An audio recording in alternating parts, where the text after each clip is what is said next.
ভিউজৰ বাবে কিছুমান মানুহে এনেকুৱা নিকৃষ্ট কাম কৰিব পাৰে যে আপুনি কেতিয়াও আচলতে ভাবিবই নোৱাৰিব।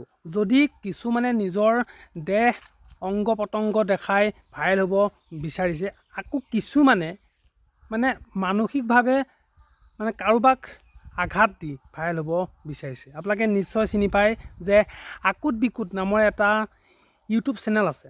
সেই চেনেলটোত প্ৰায় তেওঁ আচলতে মানুহক লক্ষ্য কৰি লয় আৰু সেইমতে তেওঁ আচলতে আপোনাৰ ভিডিঅ' বনায় আৰু কিছুমান ভিডিঅ' আপোনাৰ ভালো বনায়। মাজতে কিছুমান আপোনাৰ পুলিচ হৈ পেলানি আপোনাৰ সৰু সৰু ল'ৰা ছোৱালীক আপোনাৰ ভয় খুৱাইছিলে যে মানে মোবাইল চাব নালাগে, আমুক চাব নালাগে, তামুক চাব নালাগে, বা এইবিলাক আপোনাৰ ঠিকে আছে। কিন্তু যোৱা পৰহি দিনা তেওঁ এটা বহুত ডাঙৰ কথা ক'লে, সেইটো হ'ল যে সাংবাদিকসকল মূৰ্খ। মানে সাংবাদিক আপোনাৰ গোটেইখিনিকে কৈছে তেনেকৈ আপোনাৰ মূৰ্খ বুলি কৈছে। কিন্তু চাওক যে কিছুমান সাংবাদিক আপোনাৰ বেয়া থাকিব পাৰে, কিন্তু মানে সকলো সাংবাদিক নহয়। কিছুমান সাংবাদিক আপোনাৰ সাংবাদিকৰ নামত আপোনাৰ কলংক হ'ব পাৰে, কিন্তু মানে সকলো সাংবাদিক কিন্তু আপোনাৰ বেয়া নহয়। আৰু সেই কথাটো কোৱাৰ পিছত তেওঁ আচলতে মাফ খুজিবলৈও আপোনাৰ বাধ্য হ'ল। তেওঁ নিজৰ ভুলটো আপোনাৰ মানে স্বীকাৰ কৰিলে। কিন্তু এটা কথা হ'ল আৰু মানে তাৰপিছতে সেই আকুত বিকুতৰ আপোনাৰ বিৰুদ্ধে তেওঁৰ ওচৰত এটা আপোনাৰ গোচৰ ৰুজু কৰা হ'ল তেওঁৰ বিৰুদ্ধে। আৰু তাৰপিছতে তেওঁ সেই মানে ভয় কৰি পেলানি লাষ্টত আপোনাৰ মানে মাফ খুজিবলৈ বাধ্য হ'ল। আৰু মানে কি কৈছিল আপোনালোকে এবাৰ চাই লওকচোন। হয়, নমস্কাৰ, মই সঞ্জয় শইকীয়া, আকুত বিকুত। এটা বিশেষ কাৰণত ভিডিঅ'টো প্ৰস্তুত কৰিছোঁ। যোৱাকালি আৰু আজি মই দুটা বিশেষ ভিডিঅ' আপলোড দিছিলোঁ সৰস্বতী পূজাক লৈ সংবাদ মাধ্যমক উদ্দেশ্যে। তাতে মোৰ ভুল হ'ল, সংবাদ মাধ্যমক মই অসন্মান কৰাৰ দৰে হৈছে।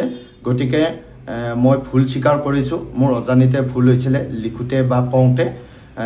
গতিকে আপোনালোকে বেয়া নাপাব, মোৰ এই অজানিতে হোৱা ভুল আপোনালোকে মাফ কৰি দিব বুলি মই আশা কৰিছোঁ।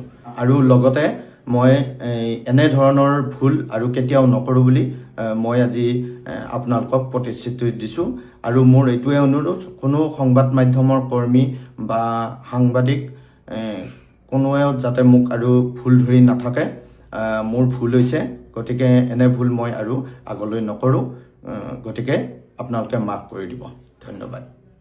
নিশ্চয় আপোনালোকে শুনিলে যে তেওঁ অৱশেষত আচলতে ভুলটো স্বীকাৰ কৰিলে, কিন্তু নাপায় এনেকৈ ক'ব। মানে কেইটামান আপোনাৰ ভিউজৰ কাৰণে যিসকল জ্যেষ্ঠ সাংবাদিক আছে সেইসকলকো তেওঁ আচলতে অপমান কৰিবলৈ অকণো আপোনাৰ মানে কুণ্ঠাবোধ নকৰিলে। এইটো একেবাৰে আপোনাৰ আচলতে বেয়া কথা। কেইটামান মানে ভিউজৰ কাৰণে মানুহে মানে কেতিয়াও লোকৰ মনত আঘাত দিব নাপায়। তেওঁ যে ক'লে যে সাংবাদিকৰ মূৰত মাল নাই বুলি, মানে তেওঁ মানে এইটোকে বিচাৰিব খুজিছে যে তেওঁৰ মূৰত মাল আছে, হয়নে নহয়?